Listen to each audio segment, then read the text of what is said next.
Bonjour Nicolas Albert, merci d'accepter ce petit entretien à l'occasion du festival de Biarritz. On va peut-être commencer par un panorama du cinéma en Amérique latine actuellement pour faire un petit peu un bilan de la situation selon les pays peut-être. En parlant de la programmation qu'on a fait cette année à Biarritz, ça peut permettre un petit peu de faire un tour comme ça d'horizon de la production latino-américaine. Et donc là, il y a quelques cinématographies qui ne sont pas représentées dans le festival, même si évidemment le but c'est d'essayer le plus possible que le maximum de pays soient représentés au festival. Là, ceci dit, donc il n'y a aucun film de Bolivie, aucun film d'Équateur, du Pérou et d'Uruguay. On n'a retenu aucun film de ces cinématographies-là, mais on était plutôt content d'avoir trouvé un film paraguayen, Siete Caras, et un film vénézuélien, Pelo Malo. Donc ça c'est plutôt une bonne chose puisque c'est quand même des cinématographies très peu présentes et des réalités très peu représentées, donc ça permet d'avoir un petit peu des nouvelles de ces deux pays-là. Ensuite, c'est pas une surprise, c'est forcément le cinéma argentin, brésilien et chilien qui sont le plus représentés. Le cinéma mexicain aussi quand même très présent. Et notre oublié aussi cette année, c'est la Colombie. Alors que ces 2 dernières années, il y avait eu comme une émergence, une apparition de nouveaux cinéastes.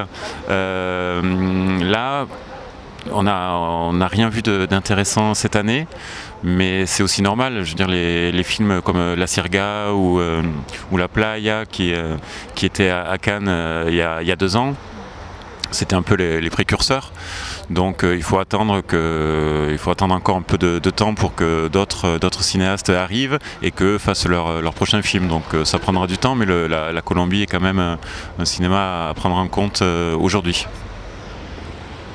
Et justement, tu parles de nouveaux cinémas colombiens ou des autres pays qui malheureusement ne sont pas représentés ici, mais justement il faut attendre effectivement le rythme des productions. Et est-ce que tu pourrais revenir justement un petit peu sur la situation actuelle des moyens qui sont donnés aux jeunes réalisateurs de ces différents pays? Est-ce qu'on peut faire un peu un classement avec justement le rôle joué à la fois par les institutions des États, différents États ou des écoles de cinéma qui peuvent servir un peu de relais et de véritables pépinières en quelque sorte pour ces jeunes réalisateurs? Est-ce que là on a vraiment des gros déséquilibres d'un pays d'Amérique latine à l'autre?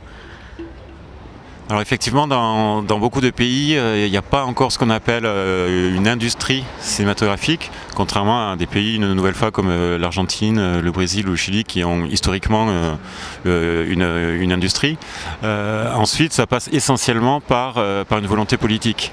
C'est-à-dire que si les États ne font pas n'ont pas une démarche pour aider la production, derrière il peut y avoir des écoles où il peut y avoir des tentatives, mais ça sera juste des tentatives individuelles. Et donc ce qui prime, c'est vraiment une volonté des États. Et on voit ça, c'est je pense l'Argentine la première qui a commencé à faire une loi de cinéma basée sur le modèle du CNC, sur le modèle français. Le modèle français est vraiment un exemple pour tout le continent sud-américain. Et donc c'est l'Argentine qui est la première à voter une loi de cinéma qui allait dans ce sens-là. Et c'est aussi le cas pour le Chili de manière plus récente, en 2004. Et c'est aussi le cas pour la Colombie, encore plus récent, c'était ces dernières années. Et il y a eu d'ailleurs maintenant très récemment des accords entre la France et la Colombie pour des coproductions. Donc ça évidemment c'est quelque chose qui influe beaucoup et qui favorise la production. Et ensuite forcément les écoles de cinéma sont très importantes pour permettre de favoriser, enfin de former des techniciens, des producteurs et des cinéastes.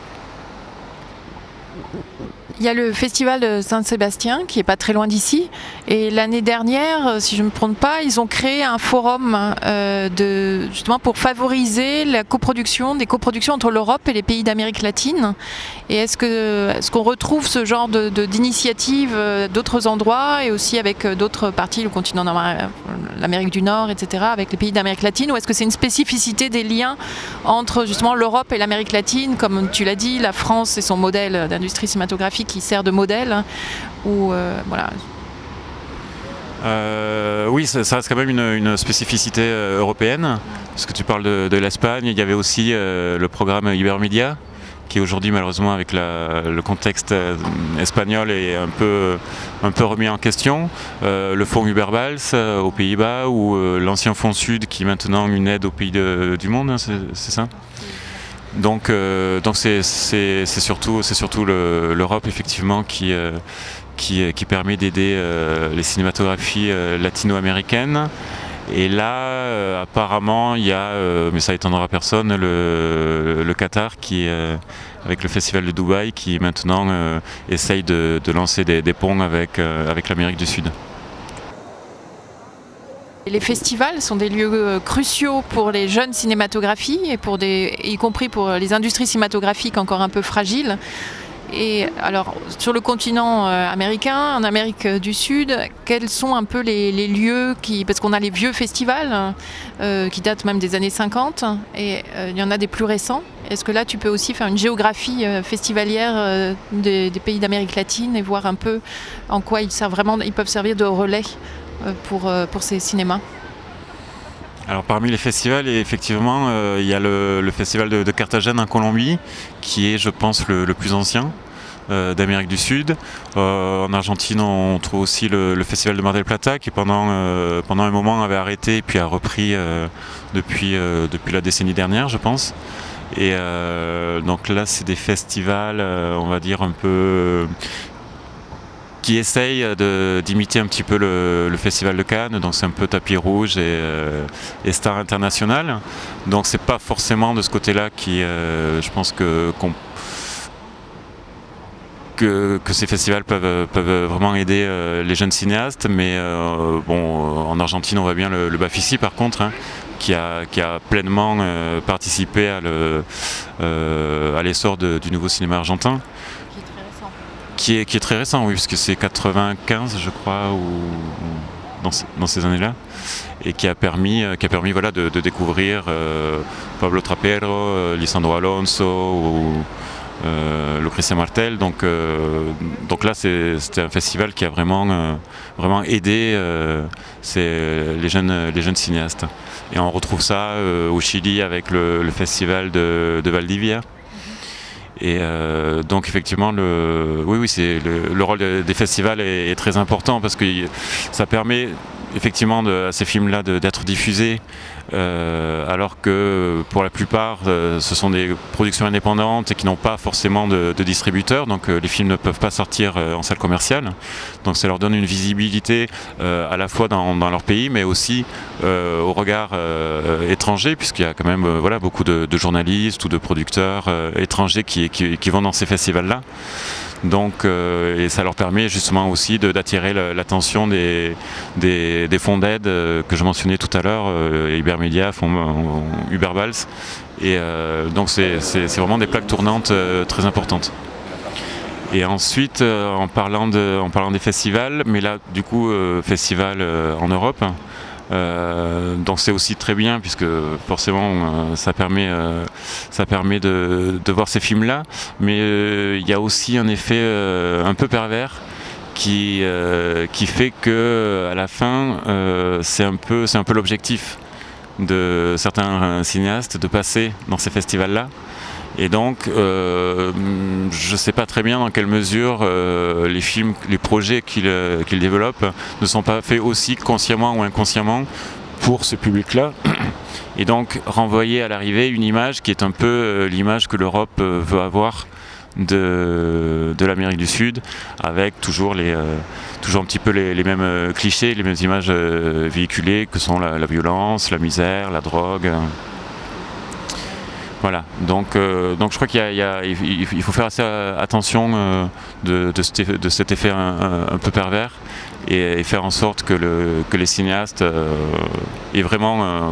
filment vraiment la réalité qu'ils connaissent et ne pas essayer de faire plaisir un petit peu au regard européen. L'intérêt des critiques européens pour le cinéma latino-américain est ancien. Alors comment expliquer justement ces succès commerciaux, publics, autour du cinéma argentin et aussi chilien plus récemment avec évidemment No de la Reine?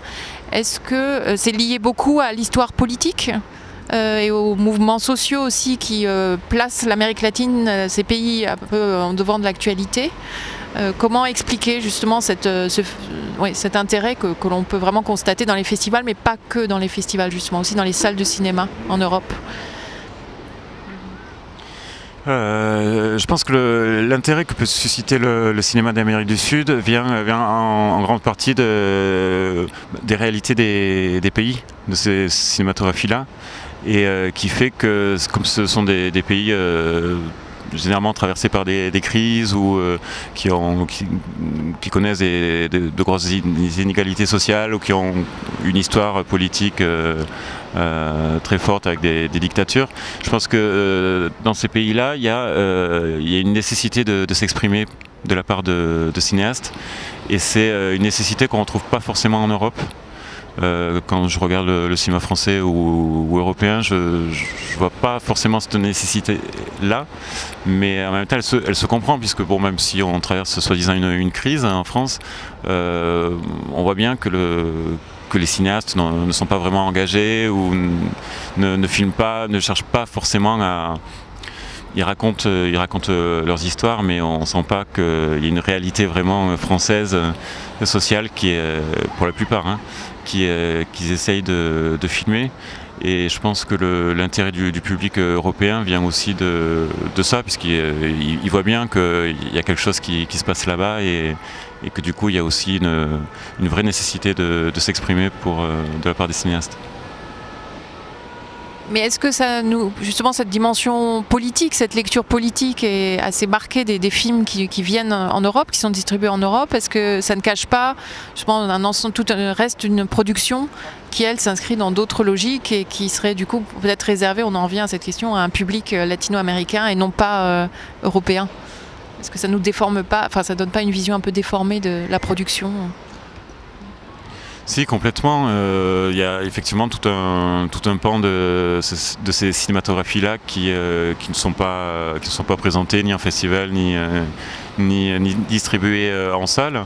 Et c'est la plupart du temps, c'est les comédies qui sont estimées justement trop locales et qui ne sont destinées qu'à un public local, et donc du coup les distributeurs n'achètent pas ces films-là et ne les sortent pas en Europe. Donc effectivement il y a toute une idiosyncrasie qu'on ne retrouve pas dans les films qui passent dans les festivals, qui sont toujours des cinémas entre guillemets d'auteur.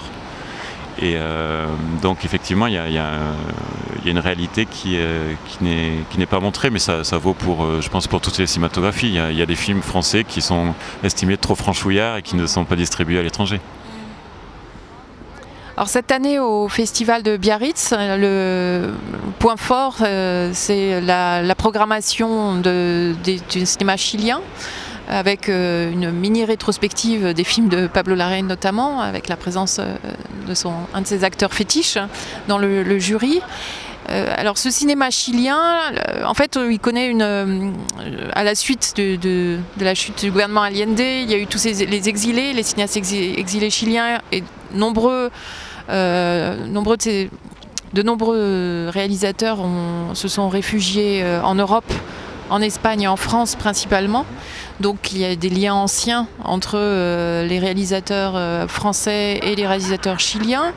Les producteurs aussi connaissent bien ce cinéma et certains réalisateurs depuis de nombreuses années. Et donc donc on est là dans une situation un peu différente des autres pays d'Amérique latine, je pense. Mais en même temps, on constate là un renouveau. d'intérêt qui s'appuie notamment sur certains films, à commencer donc les films de Pablo Larraín, avec des lectures qui sont assez différentes. Et par exemple le film No de Pablo Larraín, qui a connu un succès international, même bien au-delà de la France, du cas français, puisqu'il est nommé même pour les Oscars. Est-ce que là on n'est pas dans là aussi une déformation un petit peu de ce cinéma chilien, et est-ce que le public européen a bien compris le film que voulait faire Pablo Larraín, en fait, qui est très lié à la question de mémoire du Chili, et aussi à une nouvelle génération, à une nouvelle conception aussi de la politique et du rapport avec le passé de la dictature? Étonnamment, je pense que pour parler de No en particulier, je pense que le film a été mieux compris en Europe qu'au Chili, puisque j'ai entendu dire qu'il y avait eu beaucoup de critiques au Chili qui disaient que c'était inadmissible que cette période-là soit vue à travers le petit bout de la lorgnette, et faire dire en sorte que si la démocratie est revenue, c'était grâce aux médias et à la télévision. Donc je pense que là il y a une grande incompréhension du film, et qui par contre a été, je pense, très bien perçu en Europe. Donc et pour plus largement, parce que comme quand on parle de cinéma européen, la question peut se poser, est-ce qu'on peut vraiment parler du terme, est-ce que le terme est justifié au-delà d'un cadre géographique ou d'un argument commercial pour l'exportation par exemple, ou bien pour des financements, la mise en place de structures de financement à l'échelle de l'Europe, à Bruxelles. Est-ce que ce cinéma latino-américain existe véritablement? Effectivement, on dit beaucoup plus facilement cinéma latino-américain que cinéma européen. Mais effectivement, je pense pas que ça recouvre une vraie réalité, puisque chaque pays a une cinématographie bien particulière. On voit qu'il y a des pays beaucoup plus qui ont une industrie beaucoup plus importante que d'autres. Donc effectivement c'est un peu erroné de parler de cinéma sud-américain, même si par exemple il me semble qu'il y a une grosse tendance qui se dégage de toutes ces cinématographies là, et c'est assez récent, c'est par rapport à la question de la violence et de la politique. Et c'est une décision, on voit que dans beaucoup de films, la violence ou la politique reste hors champ, ou n'est pas filmée frontalement. C'est-à-dire que c'est vraiment une nouvelle approche pour filmer ces questions-là. Et je pense que ça a beaucoup gagné par rapport à l'idée qu'on peut se faire de ces pays-là.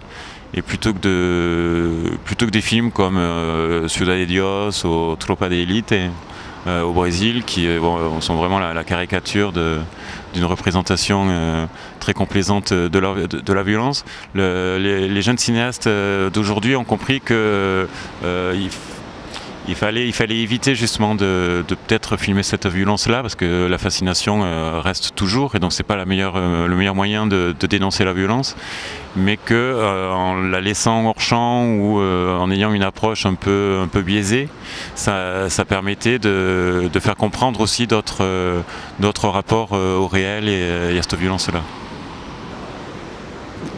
Et dans la programmation de cette année, court-métrage et long-métrage confondus, fiction, plutôt dans le domaine de la fiction, quel est le film qui te semble le plus intéressant pour rendre compte justement de ce que peut donner le cinéma d'Amérique latine de nos jours? Alors c'est peut-être pas le film le plus représentatif, on va dire, mais j'aime énormément le film de Santiago Losa, La Paz. Film argentin, et cette manière de montrer quand même tout un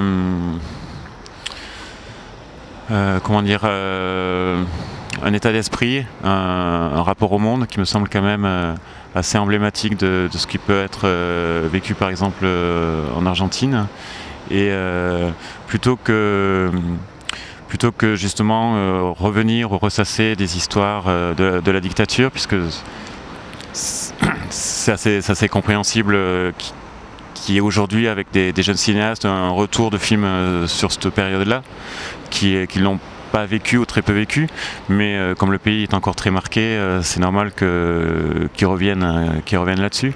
Mais justement là, le film de Santiago Losa essaye plutôt de dessiner une ligne de fuite et comment son personnage, qui est complètement étouffé dans sa famille, va trouver comme ça un échappatoire en Bolivie à la fin, d'où le titre du film. Et je trouve cette idée très belle de effectivement trouver la paix à La Paz.